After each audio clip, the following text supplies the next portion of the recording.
नमो तस्सा भगवतो अरहतो।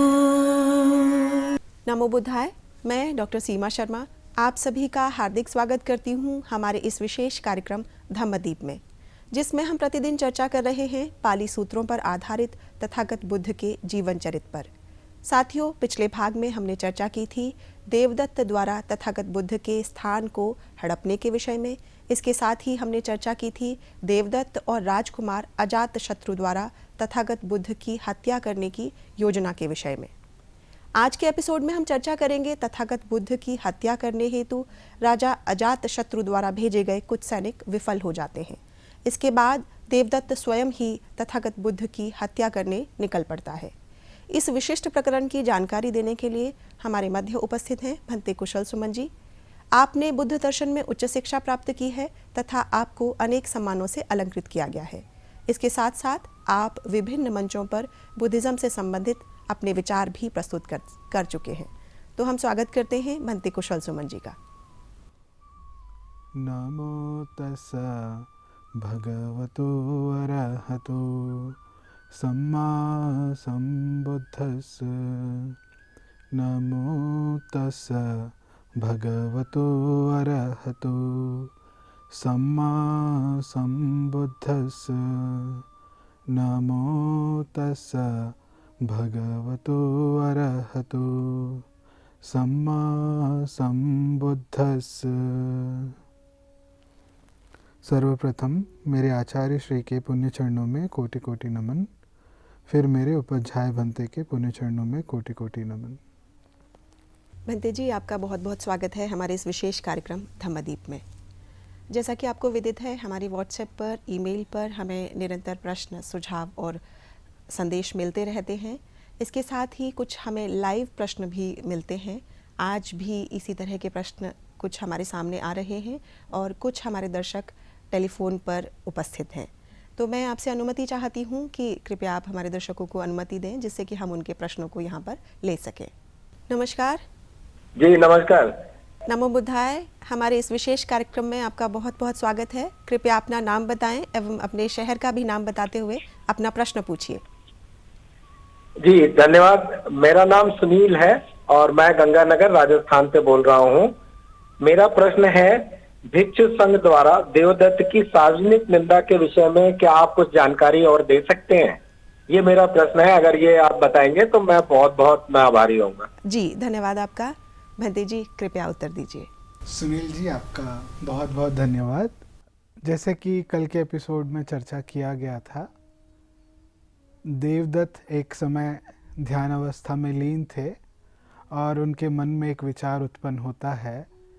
ये विचार इस प्रकार होता है कि वे किस रूप में अपनी प्रसिद्धि बढ़ाने के लिए ऐसे किसी प्रभावशाली व्यक्ति का भरोसा जीत सकते हैं। तो इस चिंतन के श्रृंखला में आगे देवदत्त सोचते हैं कि उन्हें राजकुमार अजातशत्रु का भरोसा जीतना चाहिए और राजकुमार अजातशत्रु का भरोसा जीतने के लिए देवदत्त राजगृह की ओर प्रस्थान करते हैं और फिर बाद में अपनी दिव्य शक्तियों के द्वारा वे अपने रूप को बदल लेते हैं और इसके बाद राजकुमार अजातशत्रु का भरोसा जीतने में सफल हो जाते हैं। उसके बाद राजकुमार अजातशत्रु उनकी काफ़ी सेवा करते हैं, नाना प्रकार का उनको दान देते हैं, जिससे वे उस सम्मान का उस सम्मान का संभाल नहीं पाते हैं, हजम नहीं कर पाते हैं और ओवरवेल्म्ड हो जाते हैं उससे देवदत्त। और फिर उनके मन में आगे चल के ये चिंतन उत्पन्न होता है कि देवदत्त भिक्षु संघ का शासन करें। इसी के बाद ये जो घटना है, इसी के बाद देवदत्त की सारी दिव्य शक्तियाँ गायब हो जाती हैं और ये बात तथागत को भी बता दी जाती है। तथागत एक समय भिक्षु संघ के समक्ष देशना दे रहे थे और वहीं पर राजा बिंबिसार भी मौजूद थे। वहाँ पे देवदत्त उस भिक्षु संघ में उठता है, उठकर तथागत को नमन करता है। नमन करके कहता है, तथागत आप बूढ़े हो चुके हैं, इस समय तथागत की उम्र 72 वर्ष की थी, 72 ईयर्स। तो वे नमन करते हैं, देवगत तथागत को नमन करके कहता है कि अभी आप बूढ़े हो गए हैं और आपको विश्राम करना चाहिए और भिक्षु संघ का जो भी कार्यभार है ये मुझे सौंप दें। ये 3 बार देवदत्त ने तथागत के सामने निवेदन रखा और तथागत ने तीनों बार ठुकराया। तीसरी बार जब देवदत्त ने यही विनती तथागत के सामने की तो तथागत ने देवदत्त को कहा कि जो प्रज्ञा रत्न सारिपुत्र हैं और रिद्धि रत्न महामुगलान हैं, मैं उनको भी संघ का कार्यभार ना सौंपूं। तुम तो बेकार हो और थूक के बराबर भी नहीं हो, तो मैं तुम्हें क्यों इस महान संघ की कार्यभार सौंपूंगा। तथागत का ये जवाब सुन के देवदत्त काफ़ी ज़्यादा निंदा महसूस करते हैं अपनी, और वहाँ पे देखते हैं कि उनको राजा बिंबिसार ने देखा इसी रूप में जब तथागत उनकी निंदा कर रहे थे। और उसी समय भिक्षु संघ में जो बैठे उपस्थित सारिपुत्र और मुगलान भी उन्हें ही देख रहे थे। तो वे सोचते हैं कि तथागत ने सारिपुत्र और मुगलान की प्रशंसा की और मेरी निंदा की है। तो देवदत्त वहाँ से नाराज़ होके चले जाते हैं। जब चले जाते हैं तो इसके श्रृंखला में तथागत सभी भिक्षुओं को एक जगह पे एकत्रित करते हैं। एकत्रित करके भिक्षुओं को आदेश देते हैं कि भिक्षु संघ राजगृह में जाए और सार्वजनिक निंदा करे देवदत्त की। और ये खास करके जिम्मेदारी सौंपी जाती है सारिपुत्र पर। सारिपुत्र हिचकिचाते हैं, उनको लगता है क्योंकि उन्होंने इसी राजगृह में देवदत्त की पहले बहुत प्रशंसा की थी। अगर वो अभी जाके अगर देवदत्त की निंदा करते तो शायद लोग उन पे संदेह करते। तो उन्होंने हिचकिचाहट में तथागत से पूछा, तथागत इसी राजगृह में मैंने देवदत्त की काफ़ी प्रशंसा की है, तो क्या ये ठीक रहेगा मैं जाके इसी राजगृह में अब उनकी निंदा करूं, क्योंकि लोग मुझ पे विश्वास नहीं करेंगे। तो तथागत आश्वासन देते हुए कहते हैं सारिपुत्र से कि जब तुमने प्रशंसा की थी देवदत्त की पास्ट में, तो क्या वो सत्य नहीं था। सारिपुत्र कहते हैं जी वो सत्य था। तो उसी प्रकार आज भी तुम जाके सत्य बोलो और जो निंदा करने वाली बात है वो लोगों के सामने निंदा करो और कहो कि आज के बाद देवदत्त जो भी अपने शरीर से या वाणी से जो भी कृत करेगा उसके लिए केवल और केवल वही जिम्मेदार होगा। तो आशा करता हूँ सुनील जी, मैंने आपको आपके प्रश्न का उत्तर दे दिया। आपका भला हो, मंगल हो। धन्यवाद भंते जी, आपने हमारे दर्शक के जिस प्रश्न को बहुत अच्छी तरह से उसका उत्तर दिया। मुझे लगता है उन्हें उनका उत्तर मिल गया होगा। धन्यवाद सुनील जी, आपने एक महत्वपूर्ण प्रश्न हमारे इस कार्यक्रम के माध्यम से रखा। मुझे लगता है कि आपको आपके प्रश्न का उत्तर मिल गया होगा। भंते जी, अब हम कार्यक्रम को आगे बढ़ाते हुए अपने मुख्य विषय की ओर बढ़ रहे हैं। यहाँ पर मैं आपसे जानना चाहती हूँ, तथागत बुद्ध की हत्या के लिए अजातशत्रु ने जो कुछ सैनिक भेजे थे वे विफल हो जाते हैं। उसके बाद देवदत्त स्वयं ही उन्हें हत्या करने के लिए निकल पड़ता है। यह क्या प्रकरण है? कृपया इस विषय पर हमारे दर्शकों को विस्तृत जानकारी प्रदान करें। बहुत बहुत धन्यवाद आपका सीमा जी। दर्शकों, कल के एपिसोड में हमने चर्चा की थी किस प्रकार देवदत्त ने तथागत का स्थान हड़पने का प्रयास किया, और साथ ही हमने चर्चा की थी देवदत्त ने राजकुमार अजातशत्रु को भड़काने का प्रयास किया। भड़काकर कहा कि वे अपने पिता अर्थात राजा बिंबिसार की हत्या करें और स्वयं राजा बन जाए, और साथ ही देवदत्त तथागत बुद्ध की हत्या करके स्वयं बुद्ध बनना चाहता था। और इसके बाद फिर हमने देखा किस प्रकार राजकुमार अजातशत्रु देवदत्त के बहकावे में आके राजा बिंबिसार की हत्या करने निकल पड़ता है। राजा बिंबिसार के कमरे में जाता है एक खंजर लेके, और वहाँ पे तैनात सैनिक राजकुमार अजातशत्रु को पकड़ लेते हैं और इस वारदात को राजा बिंबिसार को बताया जाता है। राजा बिंबिसार बड़े हैरान होते हैं अपने पुत्र के इस कृत्य को देखकर और पूछते हैं कि तुमने ऐसा क्यों किया। तो इसका प्रत्युत्तर देते हुए राजकुमार अजातशत्रु राजा बिंबिसार से कहते हैं कि वे स्वयं खुद राजा बनना चाहते थे, इसीलिए उन्होंने अपने पिता की हत्या करने का प्रयास किया। अब आज के एपिसोड में हम चर्चा करेंगे इसी श्रृंखला को आगे बढ़ाते हुए आगे की घटना के बारे में, जिसका मूल सार इस प्रकार है।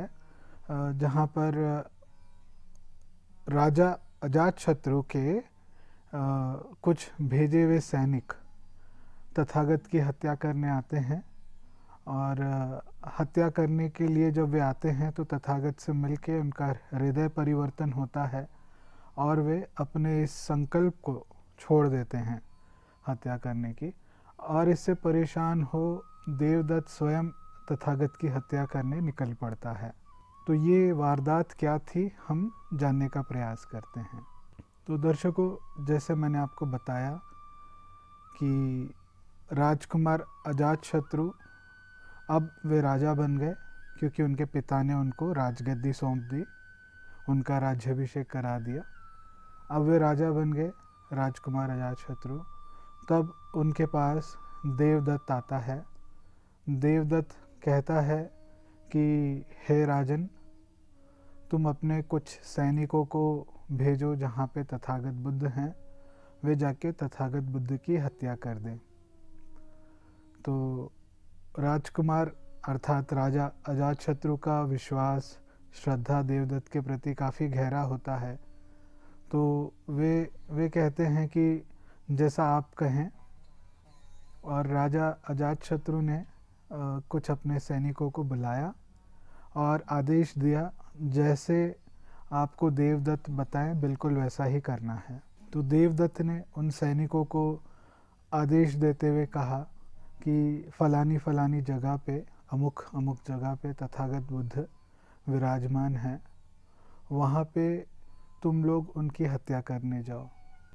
तो देवदत्त ने इस प्रकार से जब उस सैनिक को आदेश दिया और आदेश देने के बाद कहा कि जब तुम तथागत बुद्ध की हत्या करके लौटोगे तो जिस रास्ते से गए हो उस रास्ते से मत लौटना, कुछ और रास्ता बतलाता है देवदत्त उनको और कहता है उस रास्ते से आना, और उस रास्ते पे और 2 सैनिकों को तैनात कर देता है इस सैनिक की हत्या करवाने, और इन 2 सैनिकों को कुछ और रास्ते से आने के लिए बतलाता है देवदत्त, और वो 2 जो सैनिक हैं उस रास्ते से जाएंगे तो वहाँ पे और 4 सैनिक मौजूद रहेंगे उन 2 सैनिकों की हत्या करने।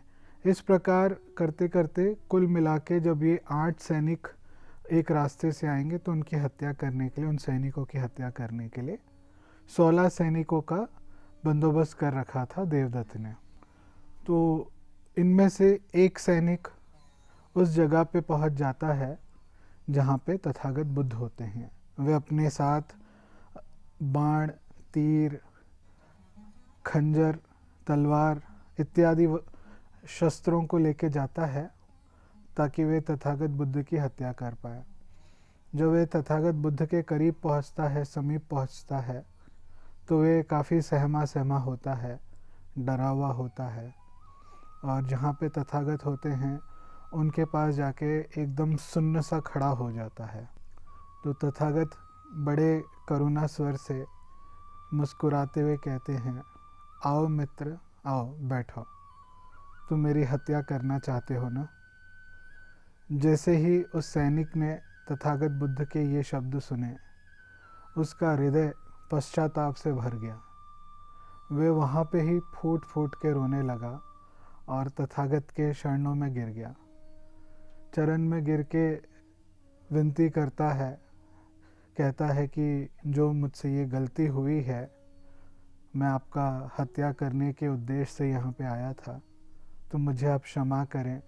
और ये वारदात होने बाद तथागत बुद्ध बड़े करुणा भर स्वर से कहते हैं कि तुम आए थे मेरी हत्या करने, मगर तुम्हारी आँखों में स्पष्ट रूप से पश्चाताप दिख रहा है, तुम्हारी आँखों से आंसू बह रहे हैं, क्योंकि तुम्हें पश्चाताप है अपनी करनी पे।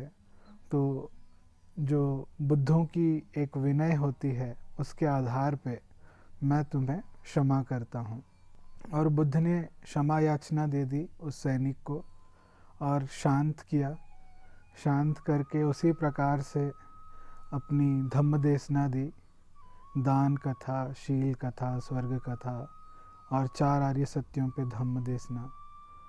इस प्रकार से जब तथागत ने उस सैनिक को धम्म देशना दी, सुनते सुनते सुनते वे श्रोतापन हो गया। श्रोतापन हो गया तो तथागत ने उस सैनिक को कुछ और रास्ते से जाने के लिए बतलाया, जिस रास्ते से देवदत्त चाहता था ये सैनिक लौट के जाए, ताकि उस रास्ते पे और 2 सैनिक तैनात कर रखे थे इस सैनिक की हत्या करने। तो तथागत ने उसे किसी और रास्ते से जाने के लिए आदेश दिया, तो वे वहाँ से चला जाता है दूसरे रास्ते से। अभी बहुत समय हो गया था इस घटना के, तो वो जो 2 सैनिक इस सैनिक की हत्या करने के लिए इंतज़ार कर रहे थे, उन्होंने मन बनाया कि वे स्वयं तथागत के पास आके जानकारी ले लें इस घटना के बारे में कि क्या हुआ, कि वे सैनिक उनसे मिलने आया या नहीं। तो ये जो दोनों सैनिक थे तथागत के पास आ जाते हैं, तथागत को आदरपूर्वक नमन करके वंदना करके बैठ जाते हैं और पूछते हैं कि आपके पास कोई सैनिक आया था। तो तथागत ने जवाब दिया आया था। फिर आगे तथागत ने उन्हें भी उसी प्रकार से धम्म देशना दी, जिसके चलते वे 2 सैनिक भी श्रोतापन हो जाते हैं। और फिर तथागत इन्हें भी उस सैनिक के भांति कुछ और रास्ते से जाने का आदेश देते हैं। कहते हैं कि जिस रास्ते से तुम्हें देवदत्त ने लौटने के लिए कहा था उधर से मत जाओ, इस रास्ते से लौट के जाओ। अब इन 2 सैनिकों की हत्या करने के लिए 4 सैनिक और किसी रास्ते पे इंतज़ार कर रहे थे, तो वे भी आते हैं। उसी प्रकार से और 8 सैनिक आते हैं, फिर बाद में और 16 सैनिक आते हैं। एक एक करके तथागत के शरण आते हैं और सभी श्रोतापन बन जाते हैं। अब इनमें से इन सैनिकों में से एक सैनिक देवदत्त के पास लौट जाता है, कहता है कि आपने जो हमें आदेश दिया था तथागत की हत्या करने हेतु, वे हमने नहीं की, हम तथागत को मार नहीं पाए। और इस पे देवदत्त बहुत क्रोधित होता है, कहता है कि तुम लोगों से इतना भी काम नहीं होता, छोड़ो, मैं स्वयं तथागत की हत्या करूँगा। और बड़ा क्रोधित होके एक योजना बनाता है। एक समय की बात है, तथागत बुद्ध गृहत कूट पर्वत की छाया के नीचे टहल रहे थे। गृहत कूट पर्वत राजगृह में उपस्थित है। तो राजगृह में इस पर्वत की छाया के नीचे तथागत बुद्ध आगे पीछे टहल रहे थे। देवदत्त इस पहाड़ की चोटी पे चढ़ जाता है और चढ़ के जब तथागत बुद्ध नीचे अपना चक्रमन कर रहे थे, ऊपर से 2 बड़े पत्थरों को देवदत्त धक्का देके तथागत बुद्ध की ओर उन्हें भेज देता है, पत्थरों को। तो वे 2 पत्थर आपस में तेज़ी से तथागत बुद्ध की ओर बढ़ रहे थे। बढ़ते बढ़ते एक दूसरे से टकरा जाते हैं, टकरा के विपरीत दिशा की ओर चले जाते हैं। जब ये टकराते हैं तो उनमें से एक छोटा सा पत्थर टकराने की वजह से तथागत बुद्ध की ओर आके उनके पैरों पे गिर जाता है। पैरों पे लगने के कारण तथागत बुद्ध के पैरों से खून बहना शुरू हो जाता है और बहुत पीड़ा होती है तथागत बुद्ध को। तथागत बुद्ध इस दर्द को बड़े उपेक्षा भाव से, संयम भाव से सहन करते हैं और ऊपर की ओर जहाँ पे देवदत्त खड़ा था, उस पर्वत की चोटी की ओर देखते हैं। देखते कहते हैं ये तो देवदत्त है, और देवदत्त से कहते हैं तुमने बहुत अकुशल कर्म किया है देवदत्त। इस कर्म का जो परिणाम है, मरने के बाद अविची नरक योनि में पैदा होता है व्यक्ति, कोई व्यक्ति अगर तथागत बुद्ध को मारने की संकल्प से या मारने की चेतना से कोई हानि पहुंचाने की कोशिश करे तो उसका जो फल, उसका जो परिणाम होता है वे मृत्यु के बाद अविची नरक योनि में पैदा होता है। ऐसा तथागत बुद्ध देवदत्त से कहते हैं। अब इस घटना के बाद जब कुछ भिक्षुओं को पता चला कि देवदत्त ने तथागत बुद्ध की हत्या करने का प्रयास किया था, तो वे जहाँ पे तथागत अभी राजगृह में वेलोवन में विराजमान थे, तो तथागत के आवास के आसपास कुछ भिक्षुओं ने सुरक्षा गृह बना लिया, सुरक्षा प्रदान करने के लिए तथागत बुद्ध को। और जब तथागत नींद कर रहे थे तो वे भिक्षु आसपास में फेरा लगाते और कुछ सूत्रों का परित्राण करते, पाठन करते, जिससे कि वे तथागत को सुरक्षा प्रदान कर पाएं। तो ये जो आवाज़ थी कुछ भिक्षुओं की, तथागत ने नींद के दौरान सुना और नींद से उठे। उठने के बाद तथागत ने आनंद से पूछा, ये कैसा शोर है, जैसे कि मानो ये बहुत बड़ा कोलाहल है, ये कौन इतना शोर मचा रहा है। तो आनंद ने तथागत से कहा, तथागत, कुछ भिक्षु हैं जिन्हें पता चला है कि तथागत की हत्या करने हेतु प्रयास किया गया, इसमें देवदत्त मुख्य रूप से शामिल है। तो तथागत को सुरक्षा प्रदान करने के लिए कुछ भिक्षु सूत्रों का परित्राण कर रहे हैं, पाठन कर रहे हैं और आसपास घेरा बनाए फेरा लगा रहे हैं। तो तथागत ने आनंद को आदेश दिया, कहा कि तुम जाओ और उन भिक्षुओं को बुला लाओ। तो आनंद तथागत के आदेश का पालन करते हुए उन भिक्षुओं को बुला ले आते हैं और तथागत कहते हैं उन भिक्षुओं से कि ऐसा संभव नहीं, यह असंभव है कि कोई व्यक्ति दुष्ट चित्त से, दुष्ट मन से हिंसा का प्रयोग करते हुए तथागत के प्राण ले ले। ये कभी नहीं संभव हो सकता। तो इसीलिए तुम सभी भिक्षु लोग शांति से रहो और अपने अपने आवास में जाके अपना ध्यान साधना करो। तथागत की बात सुन के वे सारे भिक्षु अपने अपने आवास में चले गए। तो देवदत्त द्वारा तथागत बुद्ध की हत्या करने का ये जो प्रयास था पत्थरों द्वारा, विफल होने बाद देवदत्त ने और एक षड्यंत्र रचा। एक समय की बात है जब इसी संदर्भ में तथागत बुद्ध राजगृह में उपस्थित थे, तो देवदत्त एक महावत के पास जाता है। महावत के पास जाके कहता है कि मैं राजा अजातशत्रु का मित्र हूँ। राजा अजातशत्रु मुझे बहुत अच्छे से जानते हैं और मैं बहुत प्रभावशाली हूँ। मैं चाहूँ तो तुम्हारी जो ये आमदनी है इसको कहीं गुना बढ़ा सकता हूँ और तुम्हारा औधा भी बढ़वा सकता हूँ, मगर तुम्हें एक काम करना पड़ेगा, तुम्हें काम को अंजाम देना पड़ेगा। और फिर देवदत्त उस महावत को कहता है कि तुम्हारा जो एक हाथी है, जंगली हाथी जिसका नाम है नालागिर, इस नालागिर हाथी को जब तथागत इस राजगृह की गलियों से गुजरें तो इस नालागिर हाथी को तथागत के ऊपर छोड़ देना। देवदत्त चाहता था कि वे तथागत की हत्या इस जंगली हाथी द्वारा करवा दे।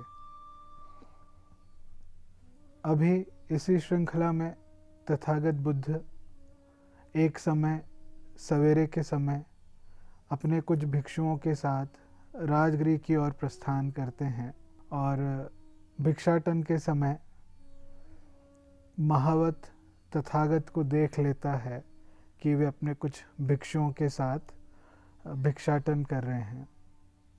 तो वे महावत अपने इस जंगली हाथी को तथागत की ओर इशारा करते हुए छोड़ देता है।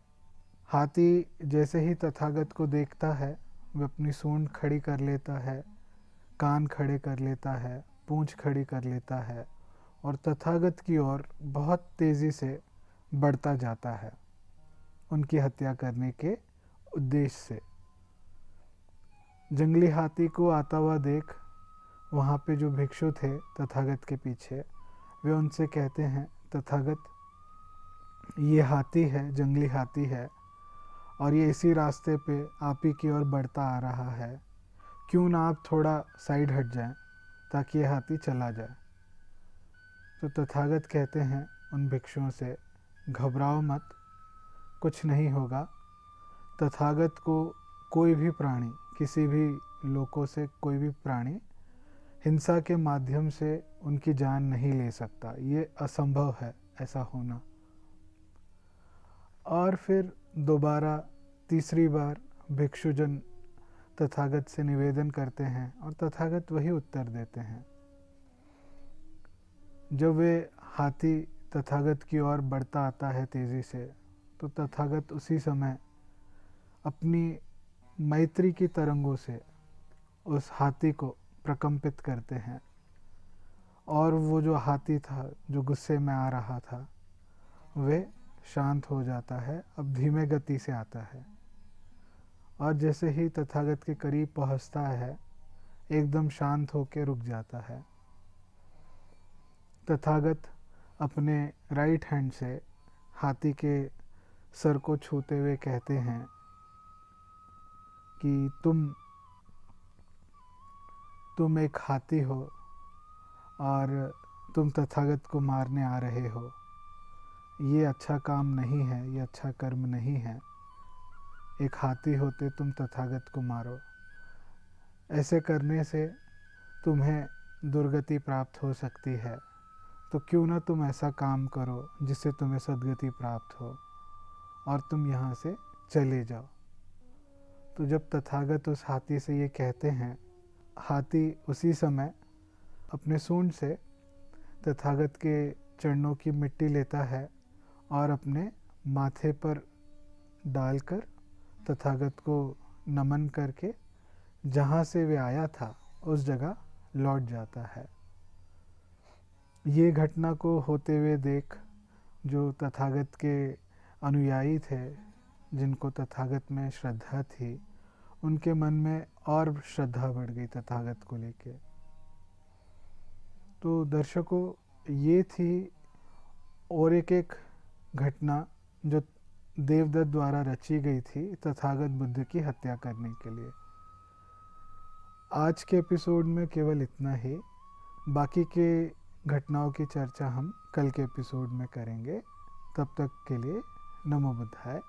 धन्यवाद भंते जी, आपने हमारे दर्शक के जिस प्रश्न को बहुत अच्छी तरह से उसका उत्तर दिया। मुझे लगता है उन्हें उनका उत्तर मिल गया होगा। भवतु सर्वमंगलम, भवतु सर्वमंगलम, भवतु सर्वमंगलम। सबका भला हो, सबका मंगल हो, सबका कल्याण हो। सुखियो सुखियो सुखियो। प्रिय दर्शकों, आज के इस विशेष कार्यक्रम में इतना ही। अब समय हो चुका है आज के कार्यक्रम को यहीं विश्राम देने का, लेकिन उससे पूर्व आपको बताते चलें, आपके मन में जो भी प्रश्न हो आप इस प्रोग्राम के माध्यम से पूछ सकते हैं। प्रश्न पूछने के लिए हमारा व्हाट्सएप नंबर है 9639010109। आप हमें ईमेल भी कर सकते हैं। हमारी ईमेल आईडी है subharatibuddha@gmail.com। तो मैं आशा करती हूँ आप अपनी जिज्ञासाओं को दबाएंगे नहीं, बल्कि हमारे इस कार्यक्रम का हिस्सा बनकर अपनी जिज्ञासाओं का निवारण अवश्य करेंगे। तब तक मैं डॉक्टर सीमा शर्मा भंते कुशल सुमन जी के साथ विदा लेती हूँ। कल इसी समय आपके सामने फिर उपस्थित होंगे। नमो बुद्धाय। नमो तस्सा भगवतो अरहतो